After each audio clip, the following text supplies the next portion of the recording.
Here talking some football. We got some Ravens in Dallas this weekend, as well as the Orioles off-season maneuverings. And lo and behold, we got a real basketball season now as the Terps have kicked off with an interesting, sloppy-ish win over the Georgetown Hoyas. Mike Ashley joining us here, of course, from Terrapin Times. Mike, I remember when beating the Hoyas was a real big deal because you only got to play them every 10 years in the old days, right? Well, we may be back to that unless the coaches sit down and come up with something for the next few years. But, the first two games coming back last year, this year, particularly if you're a Terrapin, have been just great. Maryland trailed late in both and pulled out wins. Last night, I had pretty much written that one off, was already writing my story. And then, boom, Melo Trimble decides to be the Melo Trimble that the NBA should take a closer look at now. Well, and getting himself back onto the radar after what by any stretch was a disappointing year last year. And I don't know that anybody's really ever said it was injury-related or, he certainly didn't have his mojo. I have, Nestor. I don't. He had the ankle problem and he had the hamstring problem. And the hamstring problem doesn't show up, unless something's going on. But I tell you, as a guy who I saw every home game and I saw a lot of the road games, and I'm telling you, he physically was not the same guy last year because he did not have the elevation on his jumper. So his shooting numbers were way down, particularly from distance. And you know what? If you know Melo's game, he's so subtle. I don't even know who to really compare him to that's had success in the NBA. I go all the way back to a guy like Lenny Wilkins that was just, so technically sound and so subtle and, not always flashy, although the way Melo finishes at the basket against bigger guys is flashy, and the way he splits the double team and gets to the basket. And that was out of his arsenal for a lot of last year, too, because of the injuries. Now, I know he's also admitted that he did start thinking about the NBA. So you're talking about a guy who I think had multiple issues, and, hopefully those are all behind him. Now he's got to worry about the NBA looking at him as a guy who can defend somebody at the next level, and I'm not sure he's there yet.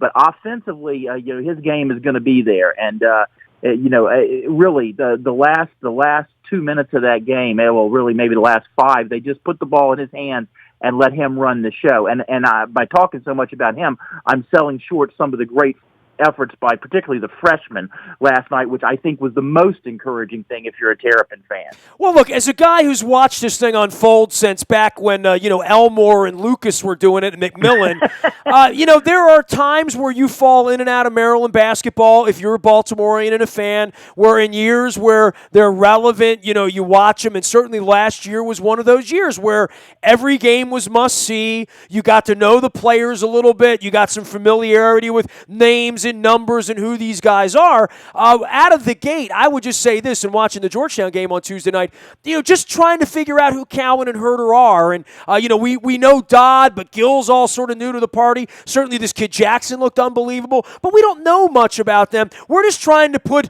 their, are they left-handed or right-handed? Are they black or white? Are they short or tall? Are they going to start or are they going to come in? What are their tendencies? You don't know any. It's all a mystery if you're just a fan putting the game on, and there is no spring training for this, so we're trying to get to know these pieces, and quite frankly, there was a lot to like, I thought, about Tuesday night, in that a lot of these guys did a few things well, and Dodd and Trimble standing in the middle of it, they're the guys we're familiar with.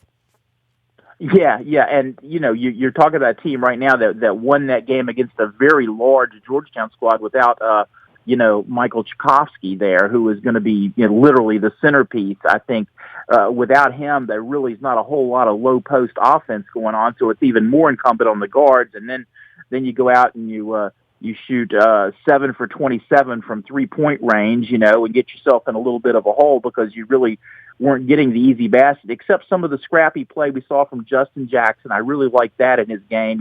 He actually led the Terps with 7 rebounds to go with those 17 points. And then, of course, Kevin Huerter made the huge defensive play at the end, but he also had he had the big 3 there that helped get things going too. And Cowan is the guy that maybe flew a little under the radar more than the other guys, but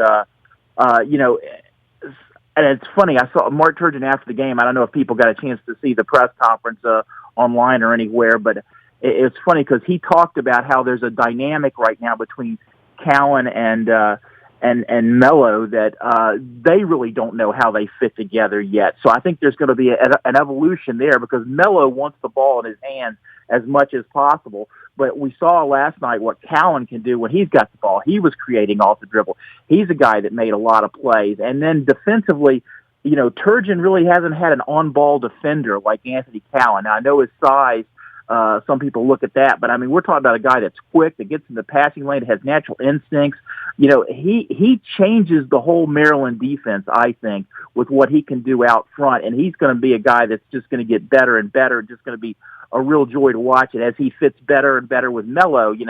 Well, the offense is going to take off because they didn't hit shots last night. If this team has Melo and Anthony Cowan going to the basket and dishing back, and they're hitting shots, they're going to be tough to defend for a lot of people. He is Mike Ashley from Terrapin Times, joining us here to talk all things Terrapins in a big victory, 76-75 over the Hoyas. Kind of unlikely at the end. You can't talk about that game without talking about the officiating, right, Mike? Well, people forget how many free throws Maryland shot last year in their building. So, it's kind of a wash from that standpoint.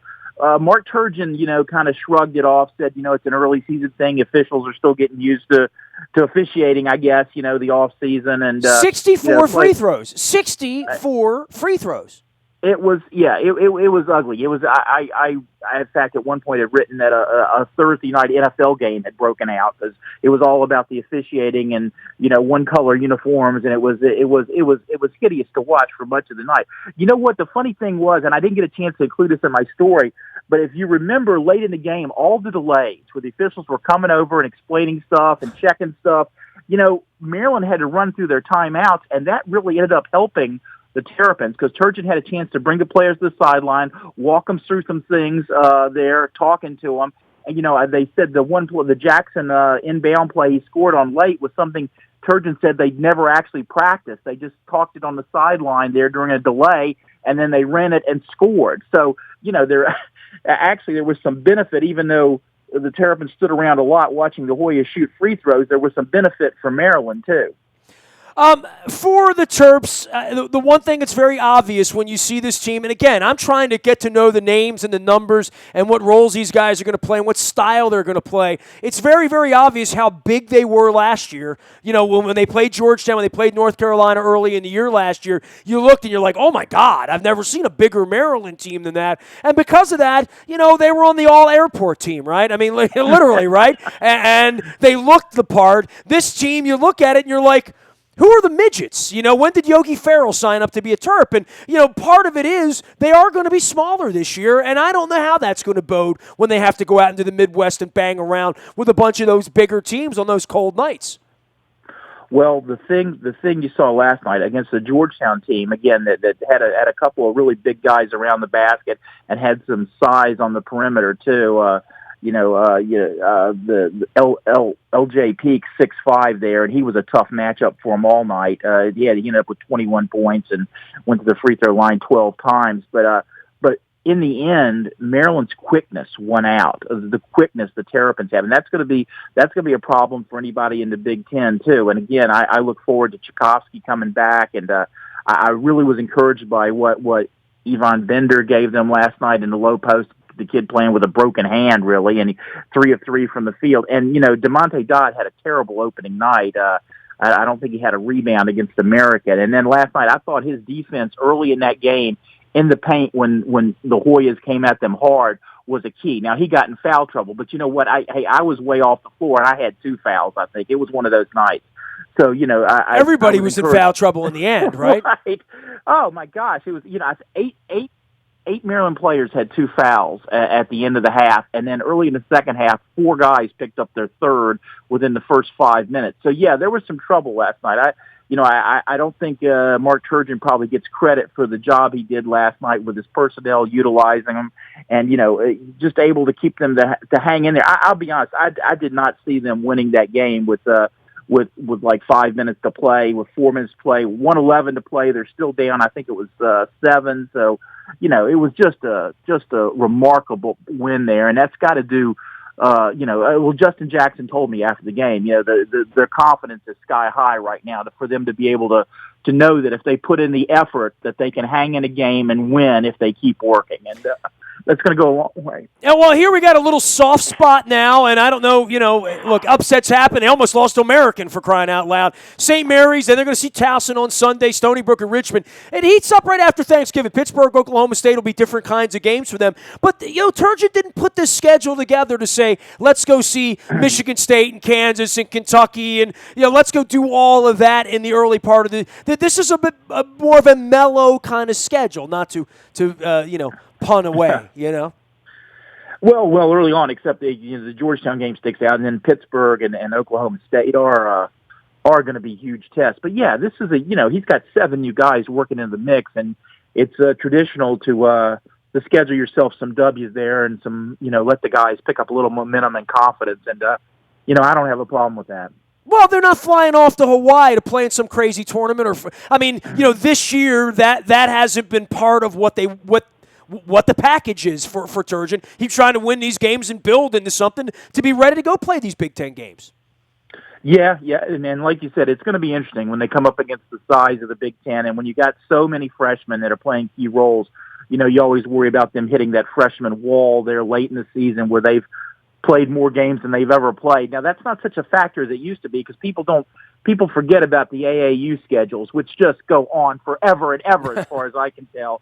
So I don't think that's as big a factor as some people would say. But, the expenditure, and, it's interesting to me so far how much these freshmen are playing, probably at the expense of guys like Deion Wiley and Jared Nickens, and Nickens was 1 of 7 from the field last night, and Wiley 0 of 4. Those guys got to start knocking down some shots if they want to keep their minutes. All right, so I've talked about this Nebraska football game for a couple of months. I had a flight. My wife's been under the weather. I am leaning heavily toward not going to Lincoln for a lot of reasons. One of them would just be bad football. This has been an ugly look for the Terps the last couple of weeks, and I know Durkin's trying to keep it together there and keep confidence up, but what the hell's going on with the football program right now as they're going out to take on this third part of the Kevin Bacon Animal House gauntlet?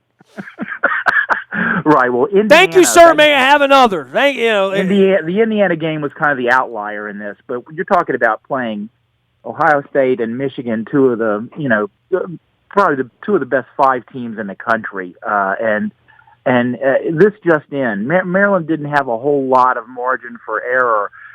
You had a coaching change. You've got some natural attrition. You didn't fill all your holes in recruiting because of the late addition of this year's staff. And you know what? They are, Ralph Friedgen preached this for those of us that have been in this for a long time, and Randy Edsall talked about it too. You cannot have enough depth in your lines offensively and defensively. And I'm telling you right now, the Terps are so undermanned defensively in their front 7 that it really got just highlighted to an amazing degree against, Ohio State and Michigan, and they do that to a lot of people. So, hopefully coming back to earth schedule-wise, although Nebraska is going to be in a similar vein, you're talking about another top 20 program. So who also found itself embarrassed 2 weeks ago, right? Right, that's what I'm saying. Ohio State can do that kind of thing to a lot of people. They are that good, and Maryland is a little bit of fool's gold early in the year with the wins they got and got everybody excited. Now you're talking about a team that lost its offensive linchpin and Perry Hills. That's the interesting thing to me, Nestor. Well, the Perry Hills situation, we really don't get a good feel for it. We don't get to see practice, and DJ Durkin doesn't like to talk about it any more than he absolutely has to. Yeah, you feel like you've got to get him on hot coals to tell you something about that situation. So I don't know how bad Perry's hurt this time, and this is the 4th time he had to leave a game, because of an injury. But is there some value in maybe sitting Perry Hills and not playing at all at Nebraska, getting as healthy as you can to go to that last game with Rutgers with the bowl game on the line, a chance to extend your season then, or DJ says he doesn't think that way, that it's 12 one-game seasons and you're going to do everything you can to win at Nebraska. So, if Perry can go, he's going to go. I don't know. This is an interesting debate, and we'll see how it plays out. And again, all that said, none of us really know, how hurt Perry is right now, So, and then if it's not Perry, you go with the passer, Caleb Rowe. You go with the runner and Tyrell Pigram. It's very interesting. But one way or another, the offense has to find itself again. As much as we've criticized the defense, the offense has 2 field goals to show for the last 2 games. He is Mike Ashley at Terrapin Times and always covering all things Turtles as the basketball season gets going and the football season's trying to hang on out against the Nebraska Cornhuskers. That game starts at noon on Saturday against the 18th-ranked Huskers. We'll be watching that. Mike, it's always great to catch up with you, man. It's basketball season. I know it's your favorite time of the year as these sports sort of intersect and they keep you busy running from College Park to the Verizon Center and back and forth. But we'll stay in touch here as basketball gets going. It was nice to hear the squeak of the heels on Tuesday night down there, right?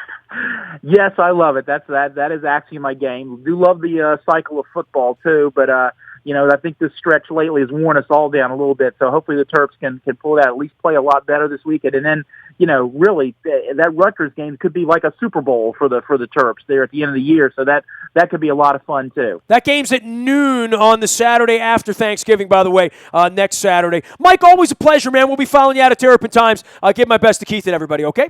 I will. Thanks a lot, Ness. You got it. There he goes, Mike Ashley from Terrapin Times. You can find me out in the Bayou Toyota Audio Vault 24 hours a day from anywhere in the world on your mobile device by downloading the TuneIn Radio app. We do come in crystal clear from wherever you are. Our morning newspaper ships at 7 a.m. to your email inbox directly and powered up by our friends at Planet Fitness at planetfitness.com. It's still $10 a month to get in the best shape of your life there. Breaking news. It happens all the time. The Orioles certainly now going out into this qualifying offer era. They're going to be making some deals and looking at some players, as well as the Ravens injury reports leading up to Dallas this weekend. It's all on the WNST tech service. That's powered up by Coons Ford of Security Boulevard. And Dennis will be here on Thursday, driving you home, getting you ready for the weekend of football as well. Nasty at WNST.net finds me, Facebook, Twitter, LinkedIn, Snapchat, Instagram, and streaming live on Facebook Live, as well as on our YouTube WNSTV channel. We are WNST.net, AM 1570, and WNST Taos in Baltimore, and we never stop talking Baltimore sports.